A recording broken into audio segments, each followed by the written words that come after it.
Good afternoon, everyone. Happy Friday. So this is going to be the first in a series of videos that I'll be releasing called Thriver Thoughts. So it may be somewhat randomly, but that's the great thing about social media is that you guys can go back, you can rewind them, you can go onto our YouTube page and you can see these, utilize them as necessary, reflect on some of the things that we're talking about. What I'm hoping is to invoke some conversations, some discussions, to bring to light some events and things happening not only here locally, but nationally and globally.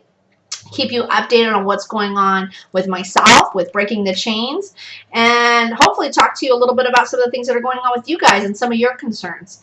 I'm a firm believer that it is an action that things happen, right? We can talk about things, but it's not until we pull together as a community and we begin to put into place the collective knowledge that we all share and have will a really substantial movement begin to take place.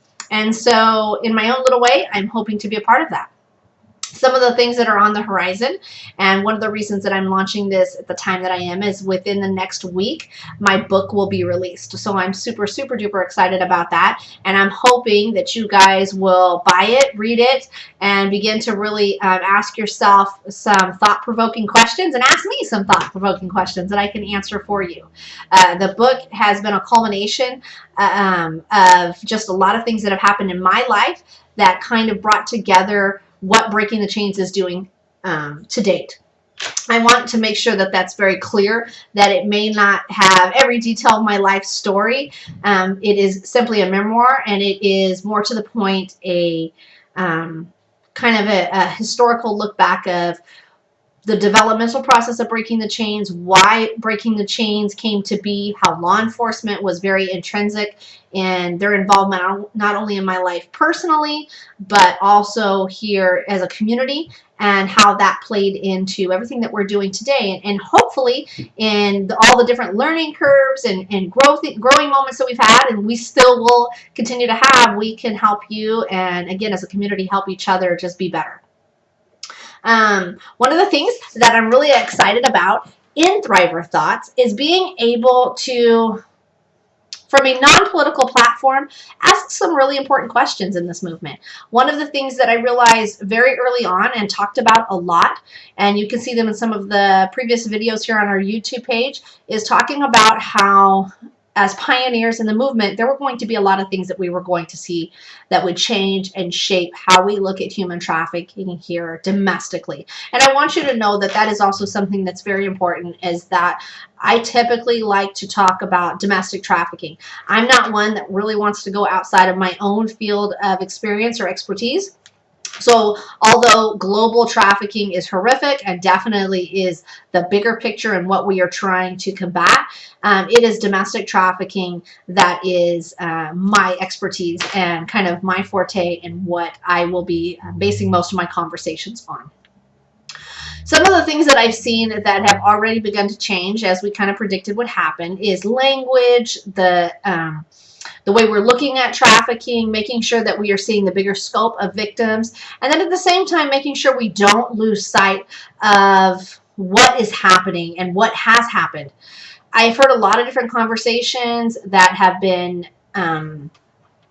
really based around some of these topics, from language to imagery to trauma-informed services and care, and again, to the broader scope and broader spectrum of victims that we're seeing. And those are great conversations, and I'm very excited that they're happening. I do also want to bring to light that I think it is very important that in those conversations that we're having across the board, we're not diminishing the severity of trafficking.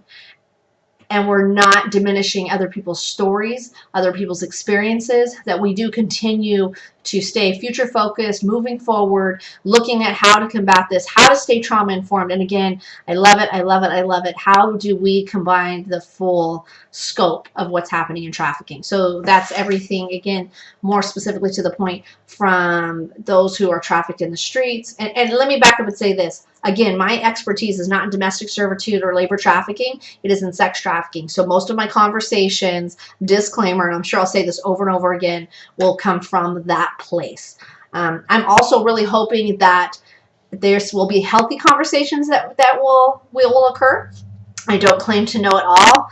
No way, no how. I only know what I've seen through my own eyes and through my own personal experiences. So I'm going to trust you, not just as a community, but all the other survivors who I know stand beside me, who I hope to meet through this process, will begin to speak out and share some of their experiences, not personally with trafficking, but maybe maybe some of their opinions as to what their experiences and what their experiences have taken them through and to. So going back was us just talking about, you know, the different ways that trafficking is affecting our communities, the different areas that trafficking is occurring, the different things that we need to look at when approaching victims. So my first topic for today is having a individualized, trauma-informed approach. Again, it is so important. I know it's the popular topic at hand is having trauma-informed and survivor-informed services, but I think that the other thing that we really need to talk about is having individualized programs that are very specific to the individual. I think that across this nation, we've done an amazing job. Everything from alcohol and drug to domestic violence, I mean, mental health, all types of forms of debilitating addictions and behaviors, and we have created all these curriculums and amazing ways for people to come alongside through support groups and classes and workshops and begin to find the healing they need. One of the things I do see that is somewhat lacking is an individualized approach. And again, I can't speak into any of those specific areas because that is not my field of expertise. But when it comes to sex trafficking, at Breaking the Chains, it is very important to us that we look at not just the broad picture, but the individualized picture. So for example, not everybody who comes to Breaking the Chains or seeks services at Breaking the Chains will this necessarily be a good fit. And that may be because we determine it's not a good fit, or it may just be because they determine it's not a good fit, and that's okay. I've seen a very famous YouTuber who I follow, and I don't know if I'm even allowed to name her, so I won't do that today, and so you may already know the video, but I love her to death, and she comes from a life of prescription addictions and opioid addictions, and she talks about how when we look at programming and we look at recovery, how everybody's recovery is different.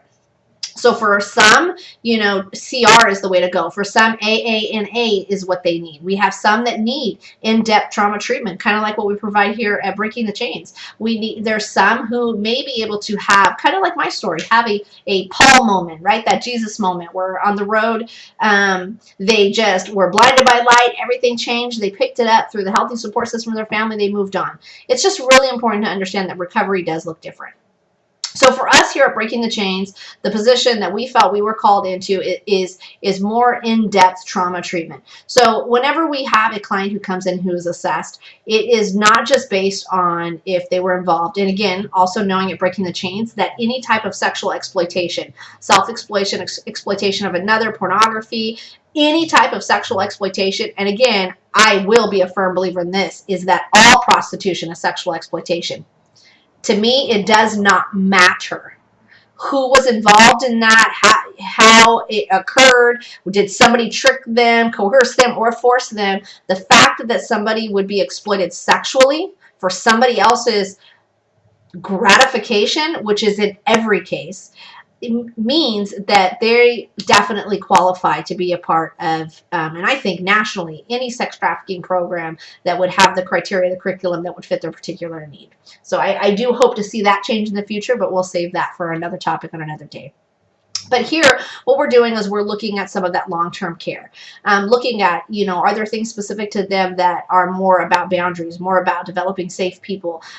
Is it going to be more about their own identities? Is it going to be more about anger management? Is it more about parenting, more about addiction? And when I tell you that, I don't want you to lose sight that almost every one of those things, if not all of them, are present in the lives of each and every survivor. Vulnerabilities and traumas have been experienced across the board in those areas. However, we all learn and we all hurt differently and in different ways. So it's kind of like going to Hometown Buffet, and I don't know where you're watching this from, but Hometown Buffet is a food buffet, just as it sounds, here in our area in California, where you can go and you can get as much mashed potatoes on your plate as you want. Some might get corn, and some might get green beans, and some might have the meatloaf, and some might have the chicken. And our approach to the services we provide is really the same way. So a team of counselors, case managers, executive staff, and other community supporters come in, and we carefully over a short period of time, so I'm going to say over the first about 90 days that a client is with us, and if that's residentially where they live with us, or non-residentially, meaning they come in Monday through Friday to receive their services, but that team helps them develop a plan that's very specific to them. So we have individuals who may need to focus more initially on alcohol and drug services, so they may need to kind of detox and break a lot of those addictive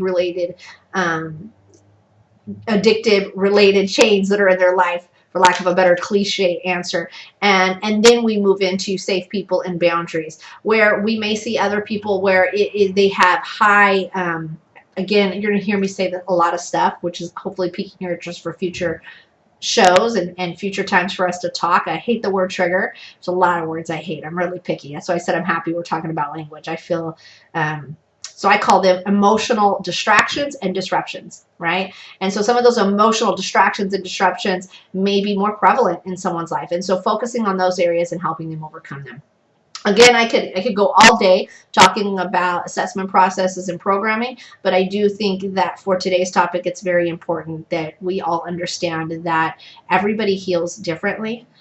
Everybody processes trauma differently, and that a cookie cutter approach to programming is incredibly inappropriate. And so I think that as a community, as these conversations go forward, it's really important that we support each other. It's really important that we support across the board, right? Across this nation, other organizations. Just because an organization is not doing things the way you would do it doesn't make them wrong. It just makes them different. It doesn't mean that they're not helping survivors and there's not people whose lives are changed when they walk through their doors. It just means that they do it differently. It doesn't mean that we don't want to hold people accountable, because we definitely want to make sure as a collaborative that individuals are not being re-exploited, right? They are not there's not harm instead of help coming to them. But at the same time, we want to make sure that we really look at it in a more broad spectrum and from a more helping aspect. So again, I'm really excited. I'm going to keep this video kind of short and sweet. I just wanted to give you a little taste, a little introduction into what I'd like to talk about. My hope is that each and every video that we have and share, we will not only be addressing some of different issues, but we'll have some guests on here. So I'm inviting you already right now to put your thinking caps on. If you would like to be a part of these discussions, if you would like to come in and sit down with us and maybe share some of your ideas and views, oh, I welcome it.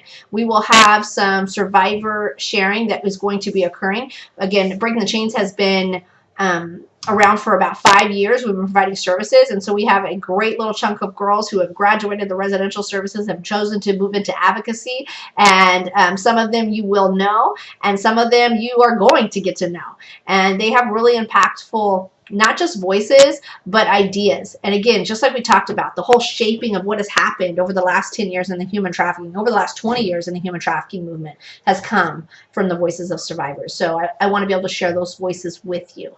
We are so excited. We are so happy to have you on board. I thank every one of you guys for liking my page, Deborah Rush. I'm going to ask you to share and like this. Let's get more viewers. Go to our YouTube channel for Breaking the Chains. Subscribe, watch what's going on, share that, and just continue to be an impact partner in your community by holding hands. I love you all so much, and I want you to always remember that together we are breaking the chains. Thank you guys so much for all of your help, all of your support. I'll talk to you guys again real soon.